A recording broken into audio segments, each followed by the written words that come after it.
Chapter 12. The stone beneath him was cold, even through the animal hide he used as a blanket. He shifted, curled tighter against the curve of the wall, and let his eyes flutter open. Rome. It still felt like a dream, or a punishment. The villa behind him, tall gates, marble columns, guarded windows, was where he was.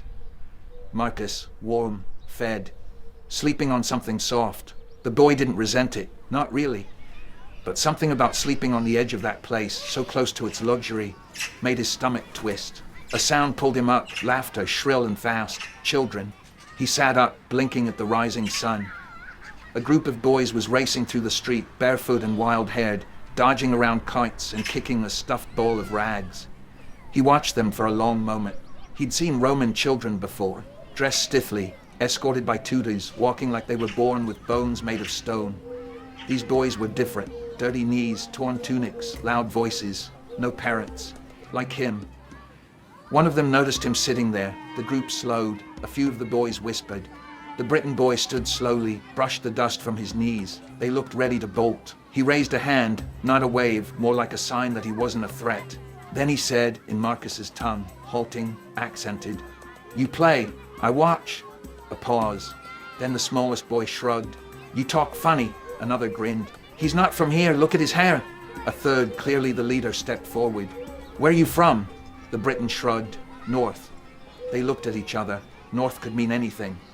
The leader tossed the rag bowl at his chest. He caught it, surprised. "Then play."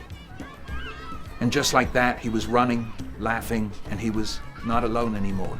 Later, the game ended when an old woman shouted at them from a second-floor window, tossing a chipped clay pot in their direction. The ball was snatched up and the pack of boys scattered, ducking through alleys with the Briton trailing close behind. They led him through Rome like they were born in its gutters, past bakeries, market stalls, crumbling temples. One of them, a gap-toothed kid with sharp eyes, kept glancing back at him. "You hungry?" he asked. The Briton nodded. "Then let's see what you're good for." They stopped near a vendor's cart, stacked high with round loaves and sweet dates. The vendor, thick-armed and half asleep, leaned on the counter, swatting flies. "Here's the game," whispered the sharp-eyed boy. "You knock over that jug there," he pointed with his chin. "We grab the fruit while he's yelling." The Briton hesitated, looked at the jug. "What's the matter?" said another kid, smirking. "Don't have jugs in the north." But the Briton moved. Calmly, he picked up a smooth stone and rolled it across the ground, not at the jug, but at a stray dog nearby. The dog yelped, jumped, and slammed into the table leg. The jug toppled on its own. The vendor cursed, lunging at the dog. The orphans swarmed the cart like ants. By the time the vendor turned, there was nothing left but a dog, a mess of water, and a group of children disappearing into the alley, hands and mouths full of stolen food. 10 minutes later, they were perched on a cracked wall behind a smith's shop, tearing into the loot. "You're clever," the leader said between bites. "Different. I like it." "Smart for a northerner," another added. The Briton smiled a little, just a flicker. They ate until the bread was gone, then wandered through the city like drifting smoke. They showed him the marble steps at the edge of the main bazaar, where people sometimes gave coins to pitiful-looking kids. They showed him how to cough just right to sound sick, how to pull his tunic to expose a bruise. One even showed him how to cry without tears. "You don't have to talk much," one whispered. "Just look sad. That's worth more than a song." He didn't say much, just watched, learned, followed, and as the day slid toward dusk, it felt less like following and more like belonging. By nightfall, the boys slipped through a crack between two buildings near the edge of the Forum district, a gap so narrow even a dog couldn't squeeze through. But one by one, the children turned sideways, ducked low, and vanished inside. Kai followed. The passage opened into a forgotten crawl space between walls, tucked under a collapsed wooden awning.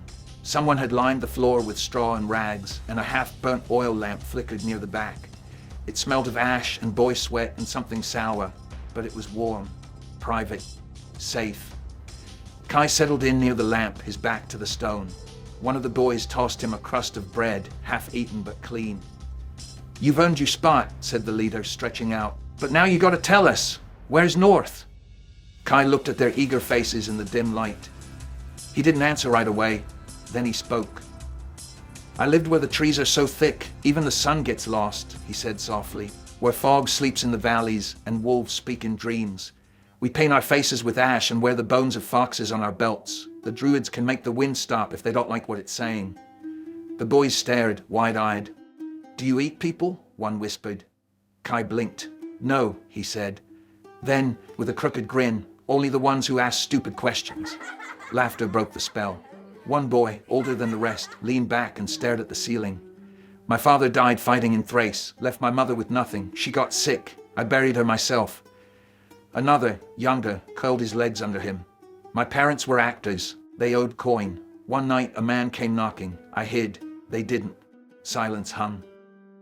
Then a wiry kid with a crooked nose added, my parents were eaten by lions while performing for the emperor, just chomp chomp in front of the whole Colosseum.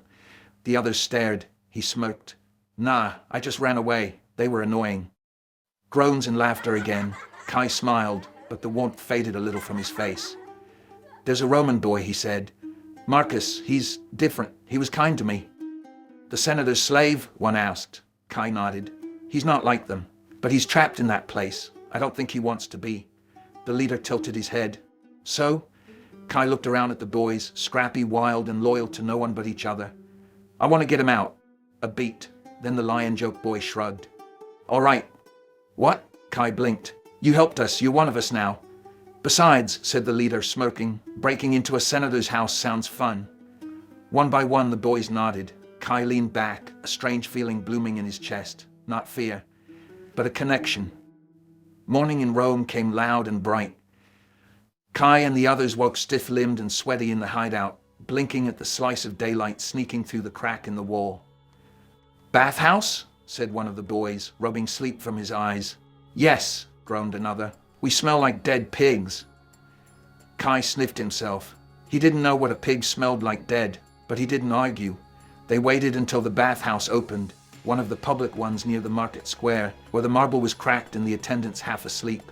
Then, like a single organism, the boys slipped in through a side entrance where a shutter had broken off its hinge. Inside, steam rolled through the air. Voices echoed from other chambers. Slippers slapping, water sloshing, someone humming out of tune. Kai stared. Pools of hot water, stone benches, mosaic floors. It felt like something out of a vision. He stepped into the warm mist and peeled off his ragged tunic, following the others into one of the smaller baths. The water embraced him. It was almost too hot at first, but then it melted into his skin like fire and sleep. Don't drink it, one boy warned as Kai cupped a handful to his lips. People piss in here. Kai stopped mid-sip and spat. Laughter exploded around him. They scrubbed with borrowed brushes and soap someone had left behind. Kai used a piece of smooth stone to scrape at his arms and feet, watching clouds of dirt swirl off like smoke. He didn't realize how filthy he'd been until now. For a few minutes they were just boys again. No hunger, no cold, no hiding, just warmth and laughter and steam. Then a voice barked out behind them. Hey! An attendant stood at the doorway, face red, pointing a shaking finger. Get out! Chaos! The boys bolted, slipping, shouting, grabbing tunics and sandals on the way out. Kai laughed as he ran, wet hair slapping his face, feet pounding marble, then stone, then dust. Back in the street, breathless and dripping, they collapsed in a narrow alley. That, said the crooked-nosed boy, was worth every bruise. Kai grinned, leaning back against the wall, chest heaving. Rome was filthy, loud, cruel, but today it felt like his city.